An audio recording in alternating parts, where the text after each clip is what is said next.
Today we're continuing on our off-season plan series and we're taking a look at the 29th ranked team from the past season, the San Jose Sharks. We'll discuss what to expect from them in the off-season coming up next.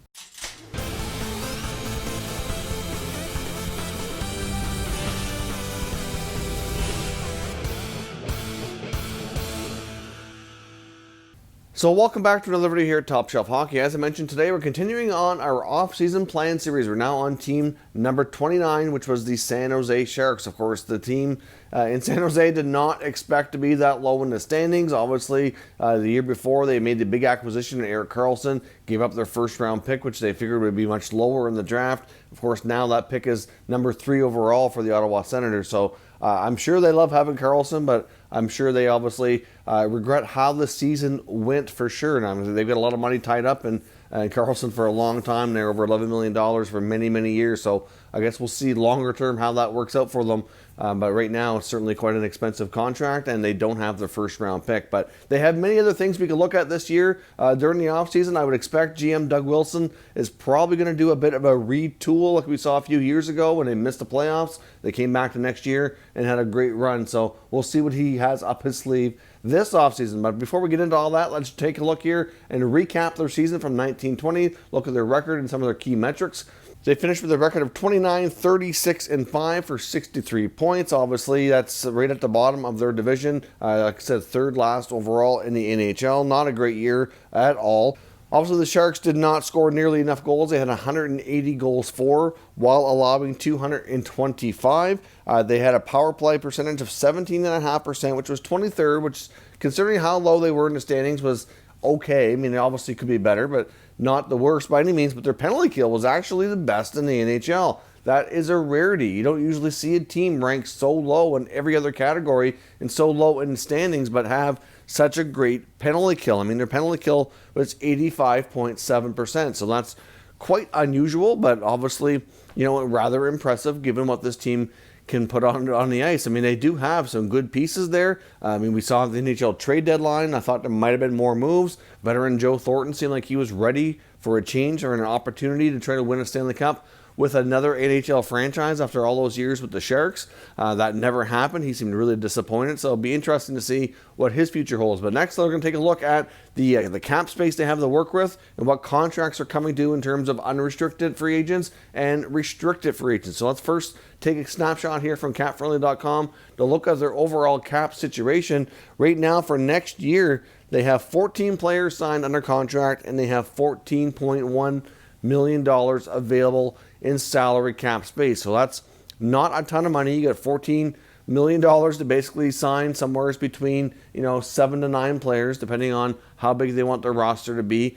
Clearly, they have some holes in all areas here. So let's jump over now and take a look at the contracts that are expiring and look at players they either need to re-sign or replace on this roster. Now, looking at the UFA side here first, they do have some interesting names, and you can't help but wonder which of these players will be coming back. As you can see, the RFA numbers are quite low. From a UFA standpoint, obviously, longtime veteran Joe Thornton. Will Joe be back for another year in San Jose? Many feel that it's quite likely, but you can't help but wonder what he thinks of the overall franchise, and will he consider exploring and to see if he can get a one-year deal elsewhere. Wouldn't be a complete shocker. There's been some talk about him maybe being linked to the Toronto Maple Leafs, but that's difficult to say. The Leafs are also going to have a lot of options with not a lot of money to go around, so we'll see what happens in that regard, but I think the odds are pretty decent he returns to the Sharks. Obviously, Melker Karlsson's also an unrestricted free agent. Him and Jumbo Joe both made $2 million each last year, so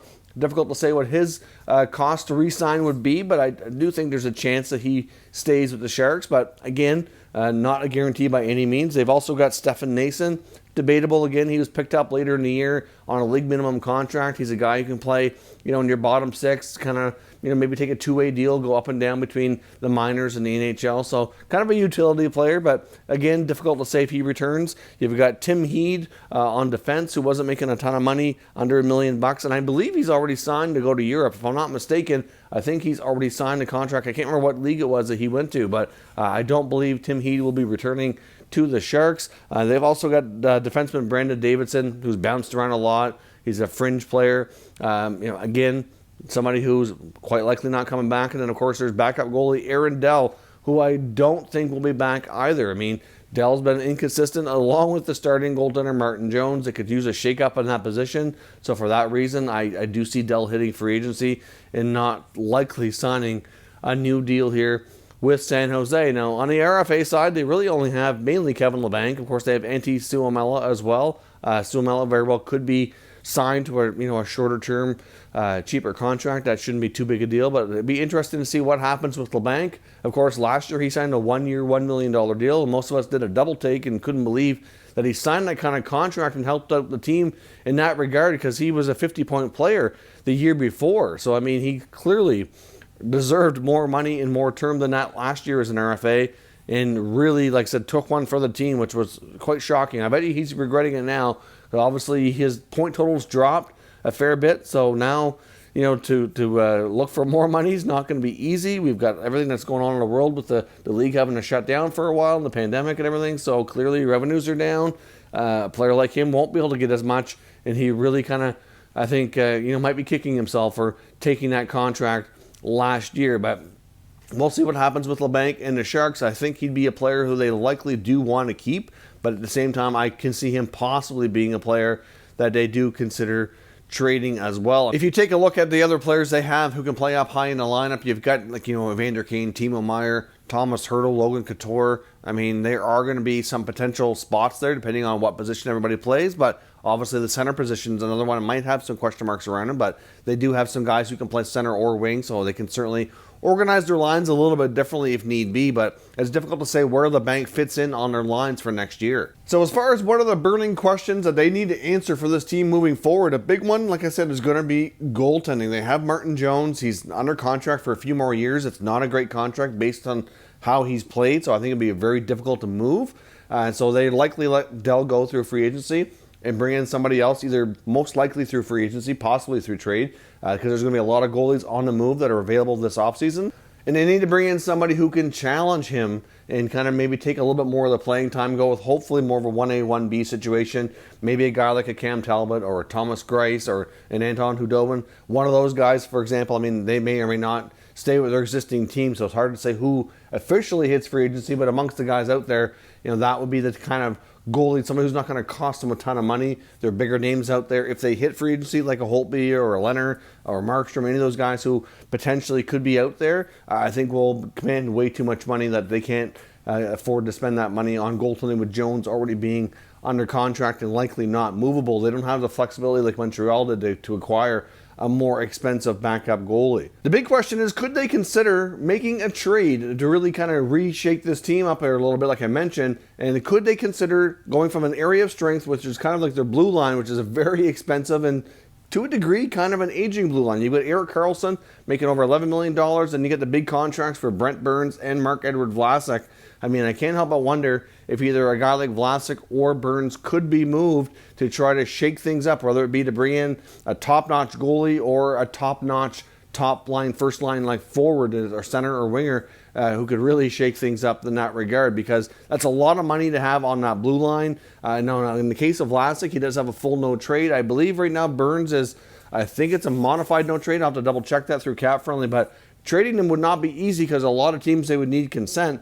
But they have a lot of money there, and they could really bring in a pretty decent haul in return to help this team in other areas. So, certainly not a huge shocker that should be brought up. I don't think. I've seen rumors throughout, especially earlier in the summer before the return to play took place. There was a lot of talk about Brent Burns possibly being shopped by Doug Wilson, and that they could consider a major shakeup back there. Obviously, like I said, having that much money tied up in your top three blue liners means that your remaining part of your blue line pretty much has to be on league minimum contracts or entry-level contracts, which doesn't really balance things out very well. They could have some holes in the forward group depending on what they decide to do with their other contracts, as well as in the net. I mean, they can't get a save at the right time, which really hampers things from moving forward. I don't have any rumors today that I've come across suggesting that these two players are definitely linked to a particular team or anything of that nature, but I have seen enough over the last number of months that it would not be shocking or surprising if that's something that Doug Wilson is considering. It will be difficult to pull off given their contracts and how much money they make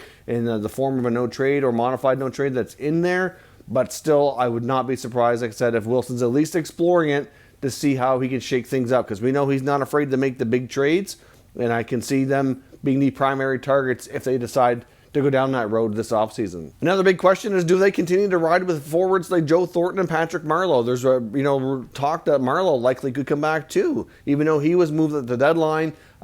Pretty good chance that he wants to continue playing, and there's a lot of talk that he and Thornton again could sign short-term, probably 1 year, fairly cheap contracts with this team.